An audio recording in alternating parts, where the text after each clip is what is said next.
না সেকেন্ডের ভিতরে অত ভারী জিনিস কি করে উঠে গেল, এটা আশ্চর্য জিনিস। তার সেইখানটা জল এইখান থেকে 10 মাইল দূরে, তাহলে সেই জল আসবে তবে কিন্তু নৌকো ভাসবে।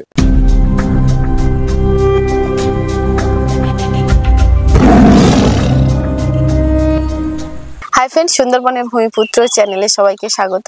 তো আমরা আজ এসেছি এই মানুষটির সাথে সাক্ষাৎ করবো। এর আগেও আপনারা দেখেছেন যে এনার ভিডিও আমরা আপনাদের সামনে দিয়েছি। তো একটা রিসেন্ট একটা ঘটনা ঘটে যায় ওনার সাথে। তো নৌকোর উপরে মানে বাঘ আস্তে আস্তে থেকে যায়। তো সেই ঘটনাটা আমরা শুনবো যে কিভাবে হয়েছিল, আর কিছু জঙ্গল সম্বন্ধে আমরা এনার মুখ থেকে শুনবো।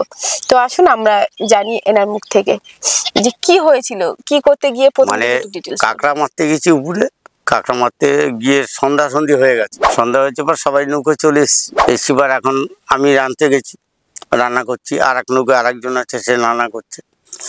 কিন্তু বাঘটা ঠিক এদিক থেকে দক্ষিণ দিক দিয়ে এসে আমার নৌকোর ধারে এসে দাঁড়ায়। আচ্ছা, সে বিশাল বাঘ, মানে অন্তত এই আমার এই বুক সমান হাইট হবে, পাড়াটা এইরকম বড়। তা ও আমার পাশ থেকে নেমেই দেখছে আমি উনুন ধরাচ্ছি, আগুন জ্বলছে। মানে নদীর কিনারায় কি নৌকো রাখা থাকে? তোমার এই শুকনো জায়গায় নৌকো ছিল। জল ছিল না? না, জল ছিল না, শুকনোর উপরে নৌকো বসানো। আচ্ছা। ও নেমেই কিন্তু আমার উনুন উনুন ধরানো দেখে। আচ্ছা। উনুন ধরানো দেখে কিন্তু ও আমার নৌকোর পাশ থেকে এরকম গলই থেকে এসে এরকম একটা কাঁচির তল দিয়ে আর এক কাঁচি বাঁধা আছে পাশে। তা একটা ছেলে ওই পাশের নৌকায় বসে ও এইরকম ফিরে ও কিন্তু কাজ করছে। আর তখন কিন্তু ওর ওই বাঘের কিন্তু ওই বুকে ওই কাঁচি বেঁধে যায়, দুই নৌকোর মাঝখানের কাঁচি। তখন ওই ঠেলা দিয়ে যখন হাতে না পেয়েছে তখন ও হাত বাড়িয়ে দিয়েছে। হাত বাড়িয়ে যখন দিয়েছে তখন ওই হাত কিন্তু তোমার এই চাদরের উপরে পড়েছে। আচ্ছা, চাদর গায়ে দেওয়া ছিল? হ্যাঁ, ও তখন দেখে ফেলেছে বাঘ। ও বাঘ দেখেই আমাকে যখন ডাক দিয়েছে কাকা বাঘ নিয়ে গেল, তখন ওই ভাত কিন্তু তখন অটোমেটিক আমার হয়ে গেছে। আচ্ছা। আমি লাফ দিয়ে গলইতে চলে এসেছি। আমি এসেই বলছি কি রে লোকজন কি সব ঠিক আছে? হ্যাঁ ঠিক আছে। ও সেকেন্ডের ভিতরে উঠে গেল, এতটা পেরি সেখানটা সেকেন্ডের ভিতরে উঠে গেল। মানে পাক ছিল ওখানে? হ্যাঁ, না সেকেন্ডের ভিতরে অত ভারী জিনিস কি করে উঠে গেল, এটা আশ্চর্য জিনিস। তার সেইখানটা রাত 1টা সময়তে আমরা সেই শুকনোর উপরে কিন্তু বসা, ওইভাবে বসা। সব লোক ভিতরে ঢুকিয়ে দিয়ে এক নৌকোর ভিতরে 7 জন, এক নৌকোর ভিতরে ঢুকিয়ে দিয়ে সামনে 3 জন বসে আছি। আর ওকে শুধু সাহস দিচ্ছে, বা কোনো ভয় নেই, এখন ভয় করলে কিন্তু কোনো কাজ হবে না। তার কারণ এখন আমরা শুকনোর উপরে বসানো, জল এইখান থেকে 10 মাইল দূরে, তাহলে সেই জল আসবে তবে কিন্তু নৌকো ভাসবে, তবে যাব। খাওয়া দাওয়া সব হয়ে গেল, কিন্তু ওই অবধি শেষ। রান্না যেরকম ভাত সেরকম, যেরকম তরকারি কাটা সেরকম, কোনো সমস্যা নেই, আর খাওয়া দাওয়ার রুচি নেই। রাত যখন 12টা-1টার সময় তখন ওই 2 নৌকায় সব বসে বসে বড় খালে বেরোচ্ছি। দাঁড়ানোর কোনো সিস্টেম নেই, দাঁড়ালেও কোন দিকে আছে তা তো বলা যাবে না, সেই দিক দিয়ে আক্রমণ করতে পারে। এই করে বড় গাঙে বেরোনোর সঙ্গে সঙ্গে ছেলেটা দুর্বল হয়ে পড়ে।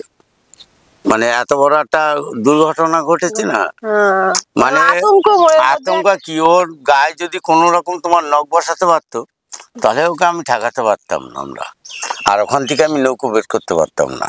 ওই লোকজনই, যে লোকজন ছিল আমার, সবাই কেঁপে গেছিল কত বড় বাঘ দেখে।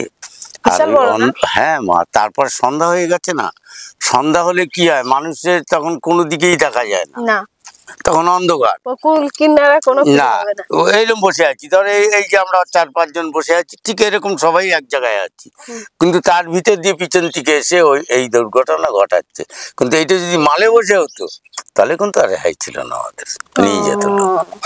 কেন, ও একবার মুখে করতে পারলে সেখানে আর কোনো রেহাই হয় না। এই কালকের আগের রাত্রেও তাই হয়েছে। শুক্রবার মানে কাল পরশুদিন করে ওইরকম তোমার এই মানে জঙ্গল দিয়ে এসে রান্না বান্না করে খেয়ে শুয়েছি, মনটা কিরকম খচখচ করছে। আপনার মন? হ্যাঁ, কিরকম যেন একটা মানে ভয় ভয় ভয় ভয় একটা অস্থির করছে। সবাই ঘুমিয়ে পড়েছে খেয়ে দিয়ে, কিন্তু আমি ঘুমাই। আমি রাত্রে কিন্তু খুব পান খাই, বুঝলে তো, আমি ঘুমাই না। আচ্ছা। বিড়িটা খাই না, পানটা খাই। এবার হঠাৎ কিরকম একটা খচখচ করছে, আমি বলি কি শুয়োর আসলো নাকি, লাইট ফাইট মারলাম কিন্তু কিছু দেখলাম না। ভোরবেলা যখন উঠেছি সবাই, কেউ পায়খানায় যাচ্ছে, কেউ কাজে যাব, এরকম সবাই মিলে নামছি। নেমেই দেখি কি এইখানে নৌকো, ঠিক আমার ওই পেয়ারা গাছটার কাছে ওইখানে বাঘ এসেছিল রাত্রে, ভোর রাত্রে। আচ্ছা। আর আমরা তখন কিন্তু ঘুমোচ্ছি। তুমি চিন্তা করো, যদি তখন যদি বাই চান্স যদি আমাদের কোনো একটা উঠে যেত, কোনো কিছু হতে, তাহলে একটাও জানতেই তো পারতেন না। হ্যাঁ, কিচ্ছু করার ছিল না আমাদের, তখন সেইখানেই কাইতে হয়ে যেত। সেও তো তাই, কাল রাত বেলা তোমার 1টা-2টোর সময় জল নৌকো এসেছে কাল দিনে, তবে বেরিয়েছে। বেরিয়ে রাত্রে সন্ধ্যার সময় বাড়ি এসেছি, তখন 1টা-1:30 বাজে রাত। এই শরীর ভালো না তো, বিশাল খারাপ আমার, এই করে কালকের বাড়ি আইছি। আচ্ছা, একটা কথা জানতে চাইবো, ওই যে নৌকো যে মানে শুকনোর উপরে বসিয়ে রাখেন, ওটা কি জল হলে কি উঠিয়ে নিয়ে যান নাকি? হ্যাঁ, জল হলে, জলের সময় আমরা উঠিয়ে নিয়ে যাই। মানে আপনারা মানে ওই সাইডে রাখেন, যেটা রান্না বান্না করার জন্য হয়তো সাইডে থাকেন, জলটা ভাটার সময় সরে যায়, তাই তো? হ্যাঁ। আচ্ছা আচ্ছা। তা এই যে এত বছর জঙ্গল করছে, একটা কথা বলবো, জঙ্গলটা কেমন মনে হচ্ছে? যে বা জঙ্গলটা আমার কাছে খুব ভালো জিনিস। যেরকম তারকেশ্বর, ওরকম জঙ্গলটা পয় পরিষ্কার হয়ে যেতে হবে। কিন্তু বাড়িতে বউ আছে, ছেলে মেয়ে আছে, সবাই আছে, কিন্তু যাবার আগের দিন সব পয় পরিষ্কার থাকবে। আমি তারকেশ্বর যাবো সকালবেলা, ধরো তুমি আর আমি যাচ্ছি, আমরা মায়াপুর যাবো তারকেশ্বর, তা আমরা ওদের 2 মায়াপুরই কিন্তু পয় পরিষ্কার ভাবে তারকেশ্বর যাওয়া উচিত। তা সেইরকম মিলেই জঙ্গলে যাওয়া উচিত। সেই জঙ্গলটা কিন্তু আমরা কিছু মানুষ ঠিক রাখছি না। তারা ওই কেউ আজকালকার ছেলে মেয়ে বোঝে না, আজকাল ইয়ং ছেলেরা কি করছে, ওরা কিছু মানছে, কিচ্ছু মানছে না, ওরা যা খুশি তাই করে যাচ্ছে। এই যে পরস্পর ধরো এই গ্রামে ওই গ্রামে, তুমি তো জানো আগে তালিকে গেছো, 2টো গ্রামের 2টো ছেলে পড়লে অ্যাক্সিডেন্ট, ওরা যা নোংরামি করে গেছে, এগুলো করে না কেউ, এগুলো আচ্ছা। হ্যাঁ, একটু শুনলাম যে আপনাদের আশেপাশে একটা রিসেন্ট ঘটনা ঘটেছে। এই তো এই গ্রামে একটু কি হয়েছিল, একটু ঘটনাটা বলুন। আমি তো জানি, আমার শোনার গল্প এটা, মানে আমরা তো ছিলাম না সেখানটা। কিভাবে হয়েছে? মানে ওরাও এরকম দোনবাই, ফরেস্টারের পাশ, মানে ওরা দোনবাইতে ঢুকেছে, ঢুকে ওই ফরেস্টার আসছে, ওরা ওই একটু কোনা ঘুরে সাইড নিয়েছে, আর তখনই কিন্তু ওই বাঘ এসে গেছে। ওরা ঠেকাতে পারেনি, বাঘ নিয়ে গেছে, নিয়ে চলে গেছে। একজনকে নিয়ে গেছে, আর একজনকে ওরা পিটিয়ে নিয়ে এসেছিল, কিন্তু সেও মরে গেছে। বাঘে ধরলে বাঁচে রে মা, ওর যা দাঁত, 3 আঙ্গুল ঢুকে যায় এইখানে, দাঁত এইখানে, ও দাঁত, আর নখ তো এত বড় বড়, এইখানে যদি ঢুকোয় তো এই হাড়ে যদি বাঁধে, তা তোমার টাইনে নিয়ে যাবে, কোনো সমস্যা নেই ওদের। আচ্ছা, এত বছরের অভিজ্ঞতায় বলবো যে বাঘ কোন জায়গাটা বেশি আঘাত বা আক্রমণ করেছে? এই জায়গাটা ধরে, এই জায়গাটা ওরা কেন ধরে? এই জায়গাটা ধরলে শ্বাসনলীটা পেয়ে যায় ওরা। এই শ্বাসনলীটা পেরে তোমার যখন একটা ঝাঁকা দিচ্ছে, তোমার আর কিচ্ছু থাকবে না, মানে মুখে এসে হাঁ করে ও পুরো একদম এই জায়গাটা ধরে নেবে, এই জায়গাটা ধরে নিয়ে ঝাঁকা দেবে একটা, ওই জায়গাতেই তুমি শেষ। একটা পুঁটি মাছ যতক্ষণ লাফায়, একটা মানুষ ততক্ষণ লাফায়, সেকেন্ডের ভিতরে একদম কাজ। আর তোমার 3 ঘন্টার ভিতরে মানুষটা পচে যায়, 3 ঘন্টার মধ্যে 3 ঘন্টার ভিতরে পচে যাবে, ওর মুখের লালায়। ওর মুখের লালা বিষাক্ত জিনিস। ওদের মুখে যে এতটা লালা কেন হয়, কি কারণে?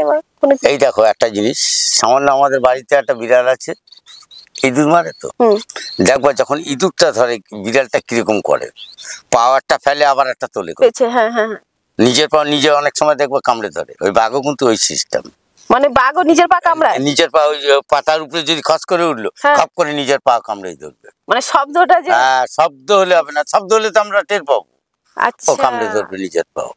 ও সাংঘাতিক জিনিস। রয়্যাল বেঙ্গল টাইগার কেন বলে, নামটা কেন দিয়েছে? সারা ভারতবর্ষে বিখ্যাত নাম ওর। আর আমি এই ছোট্ট কাল থেকে এই জঙ্গল করি, আমার বাবার সাথে অভাব অভিযোগের সংসার ছিল, তখন এই জমিতে ধান হতো না, তখন ওই একটা করে কাঁচি দিয়ে গোড়ায় থুয়ে চলে যেত। আচ্ছা, তখনকার জঙ্গলটা আর বর্তমানে জঙ্গল অনেক ডিফারেন্স। যেমন একটু বলো। আগেকারের জঙ্গলে কিন্তু তোমার জঙ্গলে মা ছিল, আর এখন জঙ্গলে মা নেই, সব জায়গায় থাকে না মা।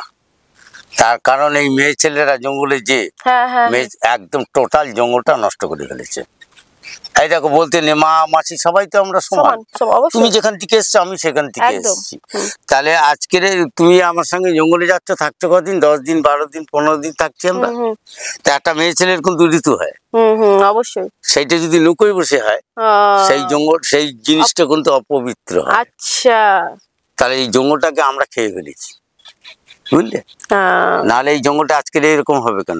আগে তো বাঘ আড়ি করে নিত মানুষ, আর এখন তো আড়ি করে না, দৌড়ে এসে ধরে নেয়।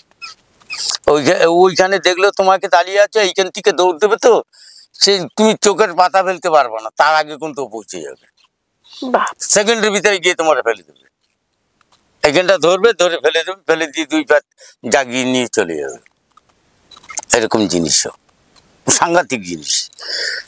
তো আপনারা শুনলেন যে এনার মুখ থেকে আমরা যত শুনবো না তত কথা শেষ হবে না, যেহেতু বহু বছর ধরে এনার বহু অভিজ্ঞতা আছে আর বহু অনেক কিছুই জানেন। ইনি বলতে গেলে যে সুন্দরবনের অনেক কথা আছে ইনি জানেন। তো আমরা এনার কাছ থেকে শুনলাম, যতটুকু পেরেছি, যতটুকু সময়ের মধ্যে পেরেছি আমরা চেষ্টা করেছি আপনাদেরকে শোনানোর।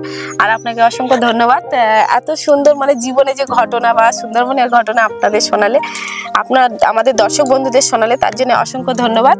তো চলুন, আর ভালো থাকবেন এভাবেই, যেহেতু এখনো জঙ্গল করছেন ধীরে সুস্থে যাবেন। জঙ্গলটা যেহেতু আপনার কাছে একটা পবিত্র জায়গা বা মনে করেন যেটা ভালোবাসেন, সেটা ধীরে সুস্থে যাবেন, জঙ্গল করবেন, এটাই আমরা আশা করব। তো আপনারাও আশা করুন ইনি যেন ভালো থাকে, সুস্থ থাকে। আর দেখা হচ্ছে অন্য কোনো এক সময়।